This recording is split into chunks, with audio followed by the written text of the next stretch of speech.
La trampa de las narrativas entre el engaño y el autoengaño. Bienvenidos al espacio de opinión y análisis de la 4TV. Soy Germán Castro. Narrativas por aquí, narrativas por allá, que la guerra narrativa, que la construcción de narrativas, que la imposición de esta o aquella narrativa, que tal o cual versión de los hechos es solo una narrativa. Es cada vez más común escuchar que algunas personas hablen de las dichosas narrativas refiriéndose a ellas como mentiras. Por ejemplo, recientemente he escuchado a más de uno asegurar que la derecha conservadora, la escuálida oposición partidista y sus opinólogos y jilguerillos mediáticos han pasado de la narrativa del narcogobierno, narcoestado, narcopartido, narcopresidenta, narco lo que ustedes quieran y manden, a la narrativa de la censura autoritaria desde el gobierno. Ya saben, esta cantaleta que traen desde hace algunos días, que en buena parte bien puede reducirse a las siguientes líneas. Si yo difundo una mentira para difamar al gobierno, a AMLO, a la presidenta, a Morena, incluso a México, y desde el gobierno me salen al paso evidenciando eso, precisamente eso, que difundí una mentira, entonces yo me tiro al piso gritando que me están censurando, que el gobierno es autoritario, dictatorial y está atentando en contra de la libertad de expresión. ¿Es eso una narrativa? ¿O simple y llanamente es una mentira? Para entenderlo, conviene primero distinguir entre falacias y paralogismos. En el siglo IV antes de nuestra era, Aristóteles inauguró el análisis de las falacias o argumentos sofísticos, artefactos mentales a los que en un momento dado también denominó paralogismón o razonamientos desviados. La palabra griega pasó primero al latín y luego al castellano. Actualmente, la RAE define a un paralogismo con dos palabras, un sustantivo y un adjetivo. Razonamiento falso. 22 siglos después de Aristóteles, podemos, y de hecho nos conviene, diferenciar entre falacias y paralogismos. Quien esgrime una falacia quiere timar, tomar el pelo. Quien maquina un paralogismo yerra, se equivoca y de ese modo se embauca a sí mismo. Y claro, por supuesto, a partir de ahí podría hacer errar el tiro a otras personas. El primero intenta victimar. El segundo es víctima de sí mismo. La definición de falacia no deja lugar a dudas. Engaño, fraude o mentira. Una falacia es, pues, una argucia, esto es, una sutileza, un sofisma, un argumento falso, presentado con cierta agudeza, con el propósito de engañar. En cambio, un paralogismo es una chapuza mental, un error de razonamiento que, una vez cometido, puedo acarrear hacia el autoengaño. Los paralogismos no son errores discursivos, sino confusiones o, digámoslo así, meteduras de pata mentales y cognitivas. Los paralogismos no son una clase determinada de falacias, sino una manera de caer en ellas. Mediante un paralogismo se atribuyen a la realidad las contradicciones en que el pensamiento incurre. Esto es, se traslada la contradicción, la confusión de las palabras a las cosas. Un hecho verbal o conceptual se hace pasar por un hecho ontológico. En breve, una falacia, un sofisma, es un ardid doloso. Un paralogismo se elabora sin querer. Digo, nadie en sus cabales pretende y mucho menos podría engañarse conscientemente. Por ejemplo, ahora muchos prianistas critican a las dos diputadas de Morena que dijeron que la gente mayor olemos a baúl y otras barbaridades por el estilo. Y concluyen que votar por Morena equivale a apoyar a quienes atacan a las personas de la tercera edad. La conclusión evidentemente excede lo que permiten las premisas. Los prianistas saben que dos casos no representan la postura de todo el partido, pero utilizan esos casos para desacreditar al conjunto. Se trata de una generalización abusiva empleada como un ardid doloso. Esta es evidentemente una falacia. Ahora, veamos un paralogismo. Alguien escribe a un amigo, no recibe respuesta, digamos, durante varias horas y entonces concluye. No me contesta porque está molesto conmigo y quiere apartarse de mí. La persona convierte una explicación narrativa posible, una entre varias. Digo, el amigo puede estar muy ocupado, enfermo o incluso muerto, o quizá no recibió el mensaje. Convierte una explicación en una certeza sobre la intención ajena. El hecho observable es la falta de respuesta. El rechazo personal es una interpretación que se presenta indebidamente como un hecho. Este es un paralogismo. Ahora, si se diferencian en el ámbito de la voluntad, falacias y paralogismos, se asemejan en el terreno de las apariencias. Ambos son argumentos falaces, es decir, que parecen válidos, pero no lo son. Un argumento falaz es un argumento embustero, falso. La segunda acepción de la palabra falaz es muy claridosa. Dice que halaga y atrae con falsas apariencias. Y claro, se sabe, si deleita, una mentira es mucho más poderosa que una verdad que disgusta. Diderot lo expresó mejor. Nos tragamos a grandes sorbos la mentira que nos halaga y bebemos gota a gota una verdad que nos es amarga. Ahora, ¿qué es un argumento? El vocablo viene del latín argumentum, formado por el verbo arguere y el sufijo mentum. El primero significa arguir, aducir, dejar en claro, mientras que el segundo denota el instrumento, medio o resultado que se emplea.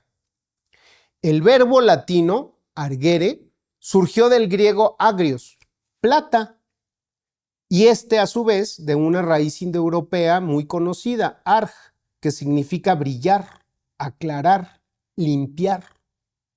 Es decir, un argumento es algo que aclara, que despeja, que echa luz sobre algo. ¿Con qué echa luz?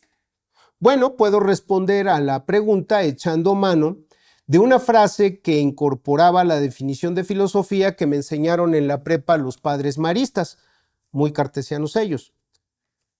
Con la luz natural de la razón. Cobra pues así sentido la primera acepción que la RAE provee del vocablo argumento. Un argumento es un razonamiento para probar o demostrar una proposición o para convencer de lo que se afirma o lo que se está negando. Pero aquí debemos recordar que un argumento es también otra cosa. Por ejemplo, ¿qué significa la palabra argumento en oraciones como esta? El argumento de la última película de Indiana Jones es totalmente predecible.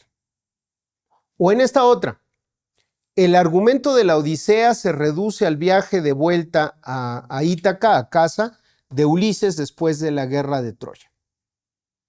Por supuesto, en este caso, argumento no significa razonamiento, sino tal y como podemos leer en la segunda acepción del diccionario, se refiere a una sucesión de hechos, episodios, situaciones, etc. Así que un argumento es, en suma, un razonamiento lógico, pero también la trama de una narración. Existen dos formas de pensamiento. una paradigmática y otra narrativa. El modo paradigmático trasciende las experiencias particulares del individuo por medio de ¿qué? De la abstracción, de categorías, con las cuales sistematiza su haber. Por su parte, el modo de pensamiento narrativo es diacrónico, secuencial, orientado a la acción y atento a los detalles específicos de la experiencia. Con el pensamiento paradigmático fraguamos argumentos en tanto razonamientos lógicos. Y con el pensamiento narrativo tramamos argumentos en tanto líneas argumentales, esto es, narrativas. Para resolver, por ejemplo, una regla de 3, usamos nuestro pensamiento paradigmático. En cambio, para tratar de predecir qué cara pondrá tu esposa cuando llegues una hora tarde a cenar, será tu pensamiento narrativo el que entrará en acción. Dicho en forma sintética, el pensamiento paradigmático pregunta: ¿a qué categoría, regla o principio pertenece esto? Mientras que el pensamiento narrativo pregunta: ¿en qué momento comenzó esta historia? ¿Qué ocurrió? ¿Cómo se desarrolló la situación? Y sobre todo, ¿qué podría ocurrir después? Los seres humanos organizamos toda nuestra experiencia y la memoria que nos sirve para albergarla acerca de todo lo que nos ocurre, principalmente en forma narrativa. Relatos, excusas, mitos, motivos para hacer o para no hacer, en fin. Todo el tiempo estamos procesando lo que nos sucede, lo que observamos que pasa, lo que percibimos consciente e inconscientemente, y no lo hacemos echando mano de teorías de la física, ni aplicando fórmulas matemáticas, ni siquiera formulando silogismos. Lo hacemos más bien tramando narrativas. Ahora, hay de narrativas a narrativas. Veamos. Hay narrativas que pretenden apegarse a la realidad concreta y contar los hechos como efectivamente ocurrieron. Por ejemplo, en principio la historia se escribe con el propósito de relatar las cosas tal y como sucedieron. A este tipo de narrativas podríamos llamarlas narrativas verídicas o adecuadas o narrativas epistémicamente responsables. No serían necesariamente objetivas en sentido absoluto, puesto que toda narración selecciona, ordena y jerarquiza acontecimientos, es decir, algunos los deja a un lado. Su verdad no consiste en reproducir la realidad sin mediación de manera exacta, sino en establecer una relación justificable entre los hechos narrados y la trama que los conecta. Esa sería la primera. También hay otro tipo de narrativas que no relatan mentiras, pero tampoco están apegadas a la realidad fáctica. Si ahora mismo yo les cuento un chiste de Pepito, resultaría absurdo que alguien me increpara diciendo que eso no es verdad, que así no sucedieron las cosas. De igual manera, resultaría totalmente absurdo decir que es mentira que Zeus parió a Minerva desde su cabeza, o que no es cierto ni que el Quijote confundió unos molinos de viento con gigantes, ni que el lobo se disfrazó de la abuela de la Caperucita Roja. Este tipo de narraciones, las mitológicas, los chistes o los cuentos y novelas, son ficciones que no sucedieron tal cual en la realidad concreta, pero que tampoco mienten. Todo este tipo de relatos, narrativas ficticias o simbólicas, no pretende engañar a nadie ni tampoco describir literalmente hechos reales, aunque pueden expresar verdades interpretativas o simbólicas. Ese sería el segundo. Pasemos a un tercer tipo. Narrativas indeterminadas o insuficientemente justificadas. Me refiero aquí aquellas cuya verdad todavía no puede establecerse porque faltan pruebas, porque las evidencias son ambiguas, porque existen varias explicaciones compatibles con los mismos hechos. Por ejemplo, el cambio de conducta de fulanita se debe a que dejó de quererme. Puede ser falso, pero mientras no haya elementos suficientes para decidirlo, sería más preciso llamarlo una narrativa conjetural, una suposición, algo epistémicamente subdeterminado, no todavía una falacia, aún no es mentira. Bien, vamos a otros dos tipos de narrativas, que a partir de lo que hablamos al principio podemos llamar falacias y paralogismos narrativos. Por medio de las falacias y paralogismos narrativos, tramamos historias falaces, es decir, narrativas que parecen válidas, pero no lo son, en el sentido de que hilan hechos que en la realidad no están relacionados o no están relacionados de la manera en que se están tramando dichas narrativas. Las falacias narrativas abundan y bueno, claro, es fácil detectarlas en el anchísimo espectro de las relaciones humanas, en cualquier grado de complejidad. Se presentan, por ejemplo, en los ámbitos más reducidos a nivel interpersonal, como las relaciones de parejas, interfamiliares, hasta las más complejas, como los asuntos geopolíticos. Van desde las narrativas confeccionadas a lo largo de años y años de vida marital, con los cuales el marido o la esposa ha logrado convencer a su esposo o marido o esposa de que sin él o ella su vida sería imposible. Incluyen las santañonas narrativas empleadas como parte de los procesos de colonización, por ejemplo. No fue una conquista ni un genocidio, fue un proceso civilizatorio. No fue una imposición de creencias, fue una benévola evangelización, etc. Y por supuesto, las narrativas que entran en guerra siempre aparejadas a las confrontaciones bélicas. No sé, Irán está desarrollando bombas nucleares, ¿no? Un ejemplo ya clásico aquí en México, en 2006, el conservadurismo tramó la falacia narrativa AMLO es un peligro para México. No son solo mentiras llanas, sino historias verosímiles tramadas mañosamente a partir de algunos hechos reales con el propósito de engañar. Bien, esas serían las falacias narrativas. Por su parte, los paralogismos narrativos son chapuzas cognitivas tramadas incorrectamente por las personas. Digamos, errores involuntarios del pensamiento narrativo que terminan por causar confusión o al menos una lectura desatinada de los hechos involucrados en la historia que traman. Los paralogismos narrativos, entonces, suelen ser fuertes pilares de delirios. Recuerden, un delirio no es otra cosa que una creencia que se vive con una profunda convicción sin soporte en evidencias concretas o incluso a pesar de que las evidencias demuestren lo contrario. Por ejemplo, típico, cuando son injustificados, algunos celos pueden entenderse como una especie de delirio, extremadamente irracional y persistente.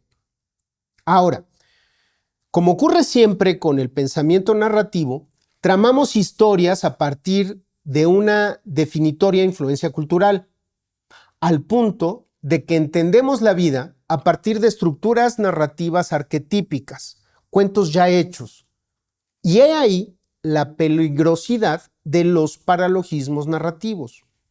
Por un lado, echamos manos de cuentos arquetípicos para abstraer, contarnos y tratar de entender lo que nos sucede, y por el otro, actuamos siguiendo las estructuras narrativas de tales relatos. Peor aún, si bien cada uno de esos relatos cuenta casos particulares, todas las historias se traman ajustándonos a tipos generales de formas de narración. Esto es, a géneros literarios. Así que si usted ha entendido su vida como una tragedia, como un drama, no tenga ninguna duda, así le va a seguir yendo, sencillamente porque así estará leyendo su propia historia y estará actuando como un personaje trágico o dramático.